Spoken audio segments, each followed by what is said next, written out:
श्री स्वामी समर्थ. नमस्कार. मी नंदिनी माझ्या यूट्यूब चॅनलवर तुमचं खूप मनापासून स्वागत करत आहे. तुमच्या मनातील सर्व चांगल्या इच्छा स्वामी महाराज पूर्ण करो ही स्वामींच्या चरणी प्रार्थना करते आणि आजच्या नवीन व्हिडिओला सुरुवात करते. तर आज वार आहे शुक्रवार आणि दिनांक आहे 6 जून. आज आलेली आहे निर्जला एकादशी. तर पहा, वर्षभरामध्ये 24 एकादशी येतात आणि प्रत्येक महिन्यामध्ये 2 एकादशी येतात. एक कृष्ण पक्षामध्ये येते आणि एक शुक्ल पक्षामध्ये येते. त्याबरोबरच ही जी एकादशी जी आहे निर्जला एकादशी, तर हिचं महत्त्व इतर एकादशींपेक्षा अधिक पटीने सांगण्यात आलेलं आहे. ज्येष्ठ महिन्यातील शुक्ल पक्षातील एकादशीला निर्जला एकादशी असं म्हटलं जातं. या एकादशीला भीमसेनी एकादशी असंही म्हटलं जातं. निर्जला एकादशीला पाणी किंवा अन्न ग्रहण केले जात नाही.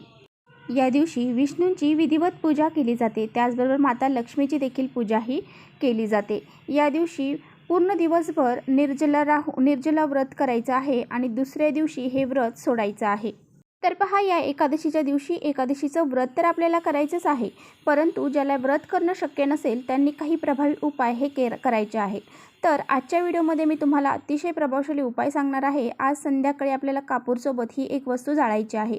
जर तुमच्या घरामध्ये दोष, अडचणी, संकट, नकारात्मकता, दारिद्र्य यासारख्या गोष्टी जर घडत असतील तर त्या दूर करण्यासाठी तुम्हाला हा प्रभावी उपाय आज संध्याकाळी करायचा आहे. घराची, मुलांची, पतीची प्रगती होण्यासाठी, त्याचबरोबर आपल्या घरातले जे दारिद्र्य आहे ते दूर होण्यासाठी आपल्याला हा जो उपाय आहे तर तो आज संध्याकाळी आवर्जून करायचा आहे. हा उपाय केल्यामुळे आपल्या घरामध्ये जे काही दुःख, अडचणी, संकट आहेत ते दूर होऊन आपल्या घराची प्रगती व्हायला सुरुवात होते. तर हा उपाय कसा करायचा आहे याबद्दलची संपूर्ण माहिती आजच्या व्हिडिओमध्ये आपण जाणून घेणार आहोत. त्यामुळे तुम्ही कुठे व्हिडिओ स्किप न करता शेवटपर्यंत नक्की बघा, जेणेकरून तुमच्यापर्यंत योग्य ती माहिती पोहोचेल. आपल्या चॅनलवर जर तुम्ही नवीन असाल तर चॅनलला लगेच सबस्क्राईब करा आणि असेच नवनवीन माहितीपूर्ण व्हिडिओ पाहण्यासाठी बेल आयकॉनलाही प्रेस करा, म्हणजे मी जेव्हा कधी नवीन व्हिडिओ अपलोड करेन त्याचं नोटिफिकेशन सर्वात अगोदर तुम्हाला भेटेल आणि तुम्ही एकही व्हिडिओ मिस करणार नाही. त्याचबरोबर खाली कमेंट्समध्ये ओम नमो भगवते वासुदेवाय नमः हे लिहायला अजिबात विसरू नका. व्हिडिओ आवडला, माहितीपूर्ण वाटला तर आपल्या मित्रपरिवारांसोबत नक्की शेअर करा. हा उपाय आज संध्याकाळी तुम्हाला करायचा आहे. आज संध्याकाळी कधी, तर संध्याकाळी 6 वाजल्यापासून ते रात्री 12 वाजेपर्यंत हा प्रभावी उपाय तुम्हाला करता येणार आहे. परंतु तुम्हाला जर वेळ असेल, घरीच तुम्ही असताल, तर तुम्हाला हा उपाय 6 वाजल्यापासून ते 9 वाजेपर्यंत या वेळेमध्ये करणं शक्य झालं तर नक्की ह्या वेळेमध्ये करण्याचा जास्तीत जास्त प्रयत्न करा. नाही शक्य झालं तर रात्री 12पर्यंत 6 वाजल्यापासून तुम्ही करू शकता. तर पहा, बऱ्याच वेळा काय होतं की आपण खूप कष्ट, मेहनत करतो, परंतु आपल्या कष्टाला, मेहनतीला नशिबाची साथ मिळत नाही. आपल्या कष्टाला, मेहनतीला नशिबाची साथ मिळण्यासाठी, त्याचबरोबर तुम्ही एखादं महत्त्वाचं काम करायला गेला की त्यामध्ये तुम्हाला नेहमी अपयश येत असेल, कोणतंही महत्त्वाचं काम तुमचं पूर्ण होत नसेल, त्यामध्ये नेहमी अडथळे निर्माण होत असतील, किंवा तुमचा एखादा शत्रू आहे आणि तो तुमचे जे कामं आहेत तर ते होऊ देत नाही, तुमच्या संकट, अडचणी ह्या त्या शत्रूमुळं तुमच्या कामामध्ये येत आहेत आणि तुमची प्रगती ही कुठेतरी थांबली गेलेली आहे, तुमच्यावर कुणीतरी करणीबाधा केलेली आहे, किंवा तुमच्या घराला कुणीतरी नजरबाधा केलेली आहे, नजर लावलेली आहे, अशा या सर्व दोषांपासून मुक्ती मिळण्यासाठी तुम्हाला हा अत्यंत प्रभावशाली उपाय आज संध्याकाळी आवर्जून करायचा आहे. आपल्या घराची प्रगती होण्यासाठी, आपल्या घरातील दारिद्र्य, संकट दूर होण्यासाठी आपल्याला हा प्रभावी उपाय आज संध्याकाळी करायचा आहे. आपल्या घरामध्ये जर पैसा टिकत नसेल, पैसा आला की कोणत्या ना कोणत्या मार्गाने घरातून बाहेर निघून जात असेल, आपल्या घरामध्ये लक्ष्मी स्थिर राहत नसेल, आर्थिक समस्या आपल्याला नेहमी जाणवत असतील, आपल्यावरती खूप मोठं कर्ज झालेलं आहे, अशा बऱ्याच ज्या समस्या आहेत त्या दूर होण्यासाठी हा उपाय अतिशय प्रभावशाली आहे. त्यामुळे हा उपाय तुम्हाला आवर्जून आज संध्याकाळी करायचा आहे. उपाय करण्यासाठी आपल्याला लागणार आहे एक मातीची पंती, किंवा तुम्ही एखादं कापूर जाळायचं भांडं असेल ते घेतलं तरी चालेल, किंवा साधी प्लेट घेतली तरी सुद्धा चालेल. तर पहा, हा उपाय करण्यापूर्वी 6 वाजता तुम्हाला संध्याकाळी घरामध्ये दिवे लावायचे आहेत, म्हणजे तुमच्या देवघरातील दिवा प्रज्वलित करायचा आहे. तुळशीपाशी एक शुद्ध गाईच्या तुपाचा दिवा तुम्हाला लावायचा आहे. तुमच्या मुख्य दरवाजामध्ये सुद्धा तुम्हाला एक दिवा प्रज्वलित करायचा आहे.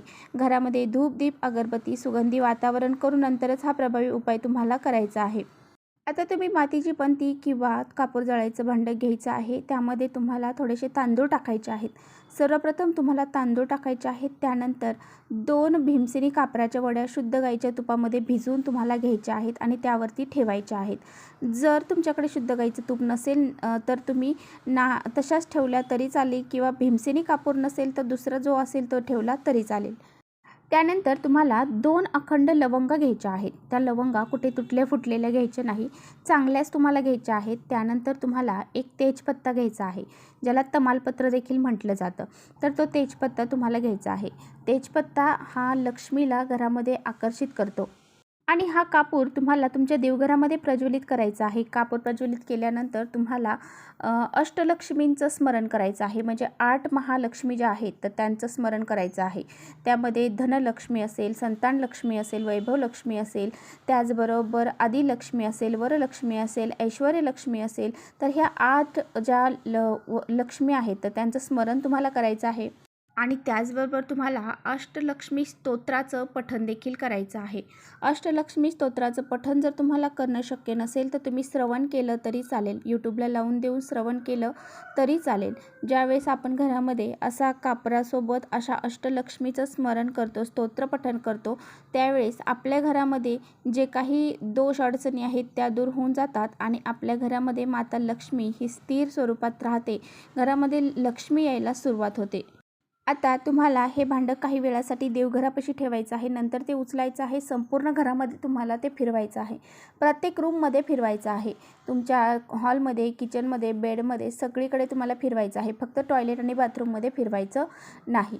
सर्व ठिकाणी फिरून झाल्यानंतर तुमच्या मुख्य दरवाजाचा जो उंबरठा आहे त्याच्या मधोमध तुम्हाला हे भांडं ठेवायचं आहे. जोपर्यंत जळत आहे तोपर्यंत जळू द्यायचं. त्यानंतर ते भांडं उचलून परत देवघरामध्ये नेऊन ठेवायचं. त्यामधला जो कापूर शांत झाल्यानंतर त्यामध्ये थोडंसं तुमच्याकडून काही वस्तू शिल्लक असतील तर त्यामध्ये थोडंसं तुम्हाला पाणी टाकून ते कोणत्याही झाडाला तुम्ही घालून देऊ शकता. फक्त तुळशीला तुम्हाला घालायचं नाही. तर अशा पद्धतीने हा प्रभावी उपाय तुम्हाला आज संध्याकाळी आवर्जून करायचा आहे.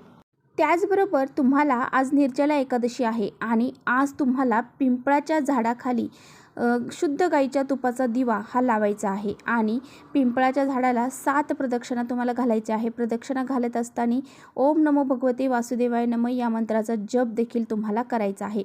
असं केल्यामुळे आपल्या घरातील जे दारिद्र्य आहे ते दूर होऊन जाते.